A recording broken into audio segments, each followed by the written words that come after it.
Assalamualaikum warahmatullahi wabarakatuh. Hai teman-teman, perkenalkan nama saya Siti Aminatul Mubarokah dari kelas 2C jurusan Tadris Bahasa Indonesia. Di sini saya membuat video dongeng yang berjudul Asal Usul Kota Banyuwangi. Di sini saya membuat video untuk memenuhi tugas UTS keterampilan berbicara. Asal-usul kota Banyuwangi. Pada zaman dahulu kala, di Provinsi Jawa Timur, ada sebuah kerajaan yang dipimpin oleh sebuah raja yang adil dan bijaksana. Raja itu mempunyai putra yang bernama Raden Banterang. Raden Banterang kegemarannya adalah berburu. Pada suatu hari, Raden Banterang berburu di hutan bersama dengan para pengawalnya. Dia melihat seekor rusa yang sangat besar. Wah, apa itu?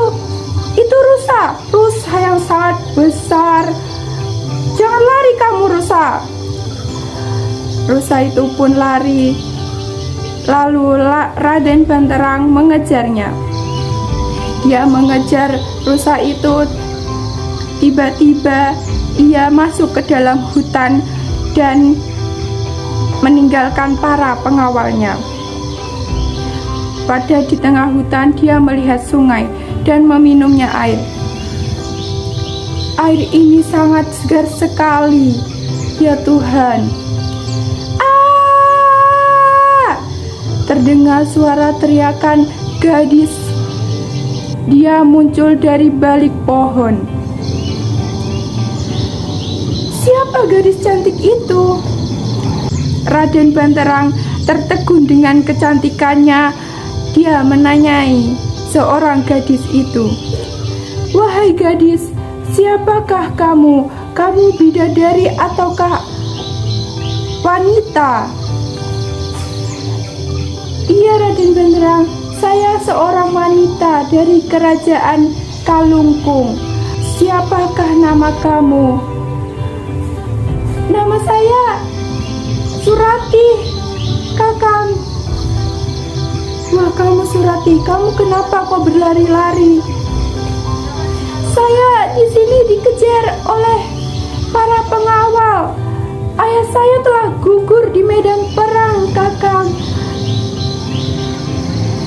Maafkan saya telah menanya itu semua. Kamu akan kemana? Kamu bertujuan kemana? Saya tidak tahu lagi, Kakang. Kamu ikut saya. Dengan saya kamu tinggal. Kamu tinggal di kerajaan saya. Baiklah, Kakang.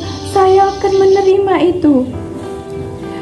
Mendengar cerita itu, Raden Banterang ingat bahwa ayahnya telah membunuh raja di kerajaan Kalungkung.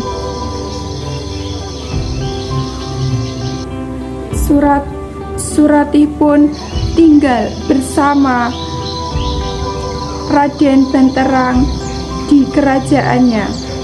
Tertegun dengan kecantikannya, Raden Banterang pun mempersunting Surati.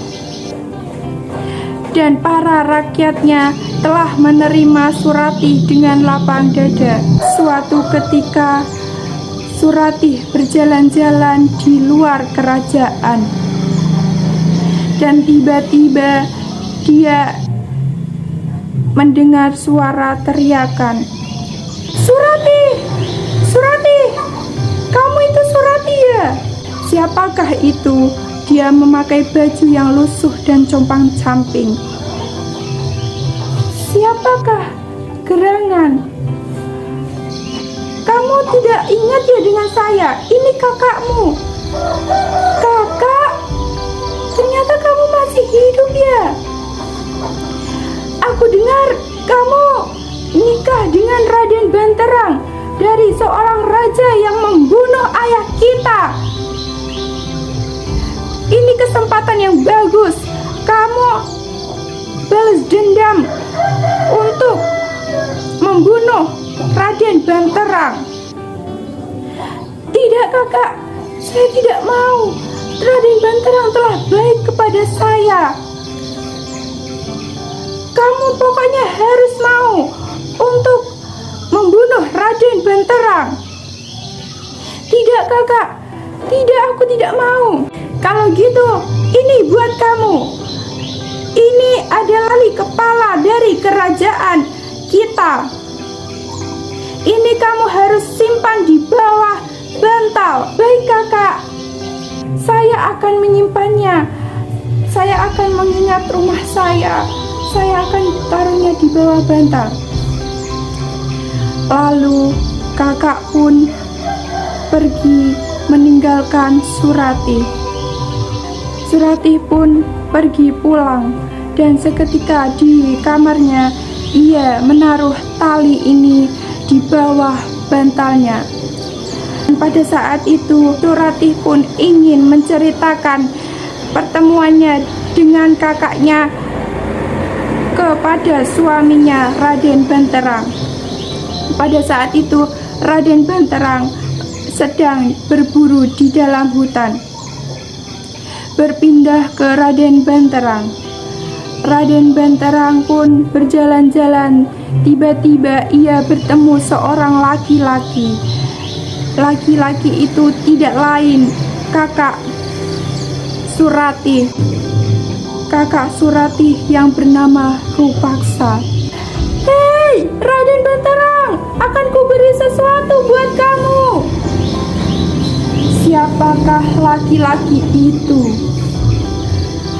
Ada yang sedang merencanakan pembunuhan terhadapmu. Tak lain yaitu orang terdekatmu, yaitu istrimu sendiri. Ia merencanakan itu dengan kakaknya sendiri. Ia menaruhnya ikat kepala dari kerajaannya di bawah bantal. Jika kau tak percaya, lihatlah di bawah bantal Anda. Dia menaruh ikat kepala dari kerajaannya. Dia akan merencanakan pembunuhan untukmu.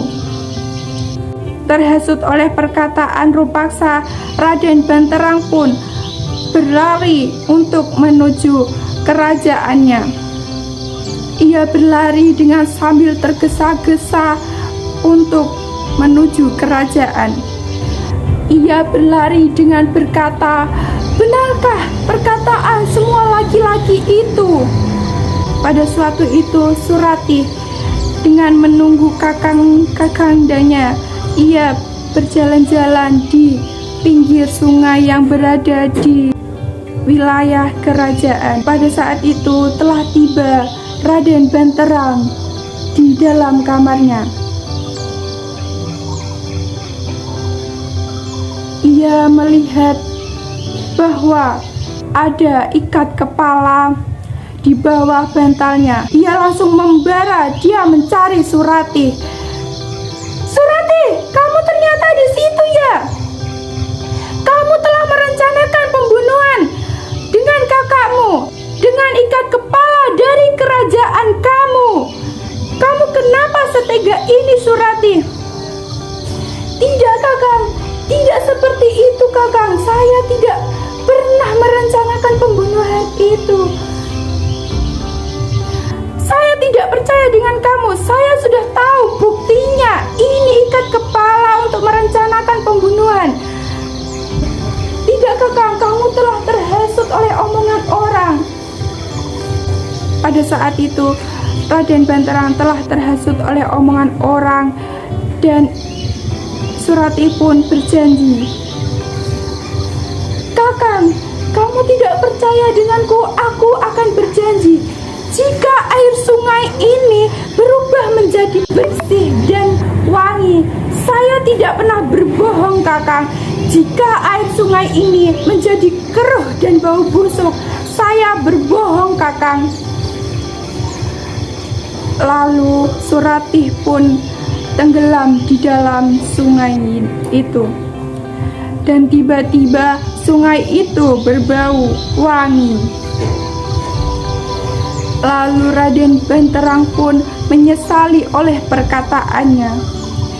Tidak, Surati, kenapa kamu melakukan itu? Pada saat itu, sungai pun menjadi bau harum dari Jawa yang bernama Banyuwangi. Banyuwangi artinya banyu itu air, wangi itu harum. Dan sekarang dijadikan nama kota yang bernama Banyuwangi yang berada di Jawa Timur.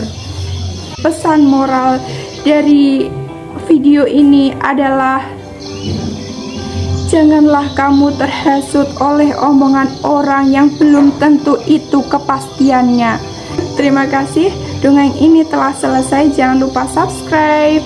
Dadah, terima kasih. Wassalamualaikum warahmatullahi wabarakatuh. Dadah semuanya. Dadah teman-teman.